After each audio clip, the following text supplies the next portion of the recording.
Our next guest is the author of the Glamorous History series of fantasy novels. She has received the Campbell Award for Best New Writer, 3 Hugo Awards, and the RT Reviews Award for Best Fantasy Novel. Her work has been nominated for the Hugo, Nebula, and Locus Awards. Her stories appear in Asimov's, Clark's World, and several years' best anthologies. Mary is also a professional puppeteer and performs as a voice actor, SAG-AFTRA, recording fiction for authors such as Seanan McGuire, Cory Doctorow, and John Scalzi. She lives in Chicago with her husband Rob and over a dozen manual typewriters. Please welcome back to Tuesday Funk, Mary Robinette Kowal.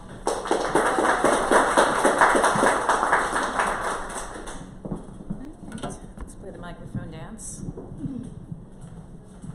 Okay, so you will notice that there are cards on your table. Yes, it's a postcard, but this book is set in World War I.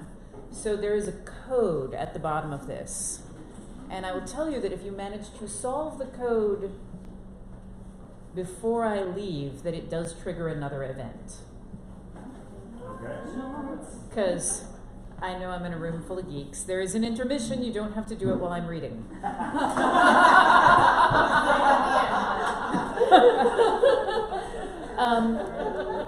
And then I also have, if anyone would like them, I have cocktail recipes that are all from the World War I era. So I'm going to be reading to you from my novel, Ghost Talkers. We totally planned this theme. Totally. 100%. If I have to tell you, it's the first chapter of the first novel in a series. If I have to tell you anything else about it, I've done something terribly wrong. So I'm just going to start. Chapter 1. 16 July 1916. The Germans were flanking us at Deville Wood when I died. Ginger Stuyvesant had a dim awareness of her body repeating the soldier's words to the team stenographer. She tried to hold that awareness at bay, along with the dozens of other spirit circles working for the British Army. Even with a full circle supporting her, she ached with fatigue, and if she weren't careful, that would pull her back into her body. It wouldn't be fair to force Helen to assume control of the circle early. The other medium was just as exhausted. Around them, the currents of the spirit world swirled in slow spirals. Past events brushed her in eddies of remembrance. Caught in those memories, scent and color floated with thick emotion.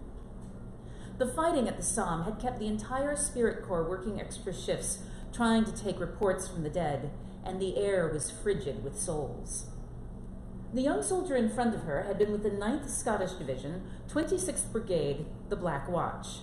Technically, Private Graham Quigley was still a member of the Black Watch until his unfinished business was completed and he could cross beyond the veil.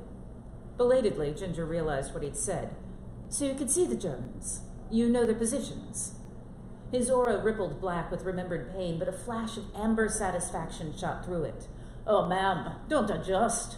The shell that got me made it clear as all that I'd not lived through the day, so I had the boys prop me up. Quigley grinned. I saw the Huns set their guns up not 15 feet from where I lay bleeding.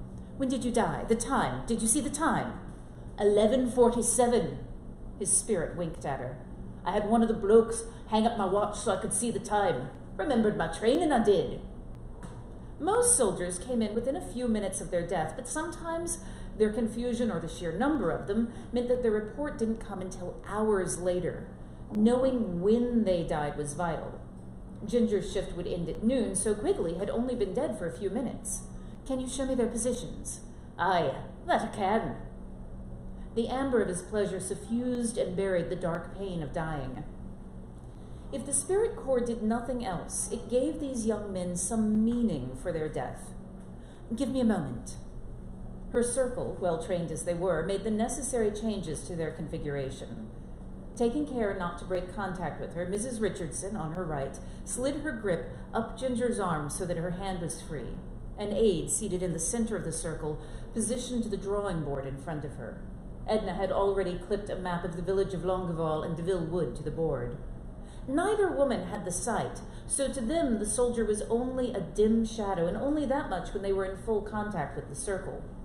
Without it, they'd feel nothing more than a spot of uncanny cold. But while the circle was in effect, with with a strong medium to lead. All 6 of the sitters could hear him, and the countless drills they had done stood them in good stead. If Quigley had seen where the Germans were, the command center could hopefully find a way to stop those guns. A cluster of other ghosts waited, crowding the warehouse until another circle was free to take their reports. Dimmer flashes of living people walked through the room carrying stenographers' reports or updated orders as the casualties poured in. Ginger reminded her body to take a breath before she turned her attention back to the soldier. She pushed her soul farther out of her body. The relief sighed through Ginger as her mortal weight lessened. Her soul blended with the radiance around her, but there was not time to permit herself to drift in the spirit plane and delight in the tangible flow of ghosts. "Show me, please." She reached out for Quigley and let his soul wrap around hers so that she could drop into his memories. "He is leaning against a wall, trying not to look at where his legs used to be. The pain is not as bad as he thought it'd be, but he'd give anything for a drink of water. He is so thirsty. The blasted Huns have overrun their positions and are setting up the guns behind the wall of what used to be a church. No proper respect. Shelling a church like that." He blinks, trying to focus, but the world is starting to go grey around the edges. The Lance Corporal had told them how important it was to the war effort to remember what they saw as they were dying. And there were 5 Huns, 3 to handle the guns, plus another 2 to manage the horses that pulled it into place. The sound of the gun going off is deafening, but he's too tired to flinch. It's cold. It's a relief after the oppressive July heat. But why is it cold? The gun fires again, and he stares at it, wheeling himself to remember. It's a heavy field howitzer, a 5.9, and they look to be settling into stay. Ginger pulled herself back, sinking toward her body. It had gotten even colder in the vast warehouse. No, that was just a residual from Quigley's memory. Her body shuddered with it anyway, and she wanted to push back away from her heavy mortal flesh. The circle pulled her soul down, anchoring her. Ginger checked to make sure that her body was still breathing and nodded to the soldier. "Thank you. That is very good information. I will make a commendation to your superior officer." Back in the mortal sphere, Edna was slipping the map from the board. Upon it, Quigley had used Ginger's body to draw the location of the gun and the Germans at the time of his death. A runner would take the map to the intelligence officers, and they would relay the information back to the front line. Ginger sent up a prayer that they could stop the gun, even while knowing that there would be more deaths. There were always more deaths facing her. At the edge of her awareness, a familiar spark entered the room among the living. Captain Benjamin Harford. Even from here, his aura crackled with anger and worry. The worry wasn't unusual. It seemed that Ben was always worried about something these days. The anger, though, and the way it twined into the heavy gray worry like a scarlet serpent, was not like her fiancé. "Am I finished, ma'am?" Quigley's presence pulled her attention back to where it belonged. "They said in training that we could send a message after we reported in." "Yes, of course." Ben and his worry would have to wait another 10 minutes until her shift ended. "What message would you like me to pass on?" She would just repeat his words and let the stenographer take note instead of spirit writing. It seemed unjust to complain of being tired when speaking to the dead, but her entire body ached with other people's memories.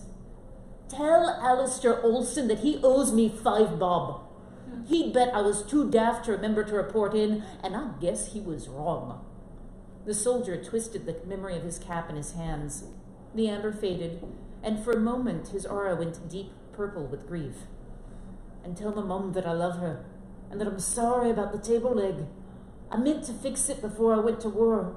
Tell her I'm sorry I didn't.